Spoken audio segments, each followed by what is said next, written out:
Assalamualaikum warahmatullahi wabarakatuh. Apa kabar semuanya? Semoga kita semua selalu dalam kondisi yang sehat dan selalu penuh semangat untuk menjalani aktivitas sehari-hari. Pada kesempatan ini, saya akan menjelaskan mengenai salah satu dari 8 keterampilan dasar mengajar yang harus dimiliki oleh seorang guru, yaitu keterampilan mengadakan variasi.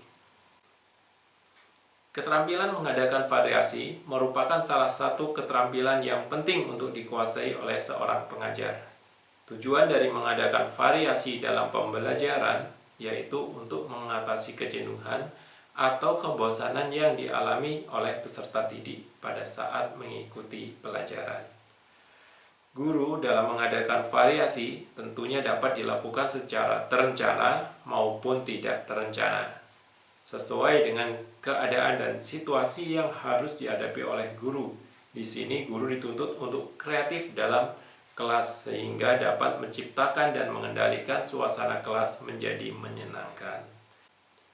Keterampilan mengadakan variasi adalah perubahan dalam pembelajaran dengan tujuan untuk mengatasi kejenuhan, kebosanan, turunnya mood belajar siswa, dan memusatkan perhatian siswa sehingga siswa dapat selalu aktif dan terfokus pada pembelajaran.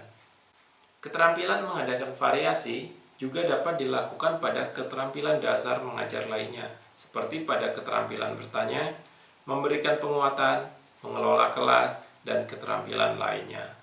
Namun, yang perlu menjadi perhatian pada saat mengadakan variasi yaitu variasi dalam pembelajaran hendaknya ditujukan untuk maksud tertentu yang relevan dengan tujuan yang hendak dicapai dalam pembelajaran. Variasi yang wajar dan beragam sangat dianjurkan dalam prinsip ini, karena variasi yang berlebihan justru akan mengganggu proses pembelajaran itu sendiri.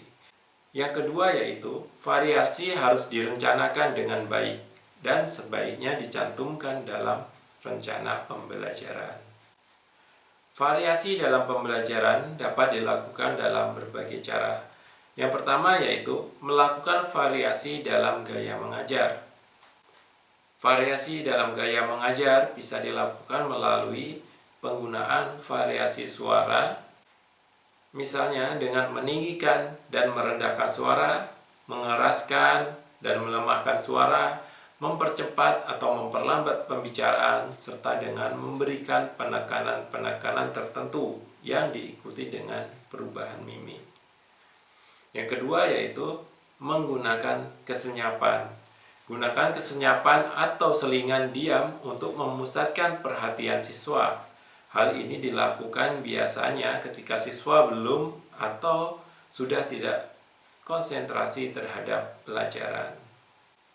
Selanjutnya, variasi dalam gaya mengajar dapat dilakukan dengan memusatkan perhatian siswa. Hal ini dapat dilakukan dengan menunjuk suatu benda atau memperlihatkan suatu benda yang berhubungan dengan pelajaran. Berikutnya adalah mengadakan kotak pandang dan gerak. Pada saat guru sedang berbicara atau berinteraksi dengan siswa, hendaknya pandangan menjelajahi seluruh kelas dan melakukan kontak pandang dengan siswa untuk menunjukkan keakraban. Berikutnya yaitu gunakan gerakan badan dan perubahan mimik untuk mempertegas makna dari kata-kata yang diucapkan. Gerakan atau perubahan mimik merupakan hal yang sangat penting dalam komunikasi, termasuk dalam proses pembelajaran. Variasi gaya mengajar yang lainnya yang dapat dilakukan yaitu pergantian posisi guru di kelas. Sebaiknya, dalam mengajar, guru tidak hanya berdiam di satu tempat saja, tetapi dapat mengubah posisi dari samping kiri ke kanan, dari depan ke belakang, atau dari sudut ke sudut untuk menjaga perhatian siswa. Variasi dalam mengajar selanjutnya yang dapat diterapkan yaitu melakukan variasi dalam media pembelajaran. Variasi dalam menggunakan media pembelajaran dapat dilakukan untuk menjaga konsentrasi siswa.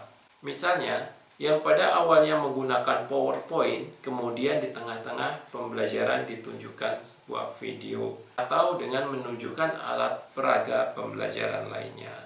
Kemudian, Variasi yang lain pada saat pembelajaran yang dapat dilakukan adalah variasi pola interaksi dan kegiatan siswa. Gunakan perubahan variasi pola interaksi antara guru dengan siswa dan siswa dengan siswa guna menjaga siswa dari kejenuhan dan kebosanan. Variasi juga dapat dilakukan dalam kegiatan siswa. Misalnya, metode pembelajaran yang awalnya menggunakan metode ceramah, kemudian diganti dengan menggunakan diskusi kelompok atau diskusi kelas. Dengan adanya perubahan metode ini, maka siswa akan terhindar dari kejenuhan, sehingga pembelajaran tetap dapat berjalan optimal. Nah, demikian yang dapat saya sampaikan dalam kesempatan kali ini. Lebih dan kurangnya saya mohon maaf. Terima kasih dan maju pendidikan Indonesia.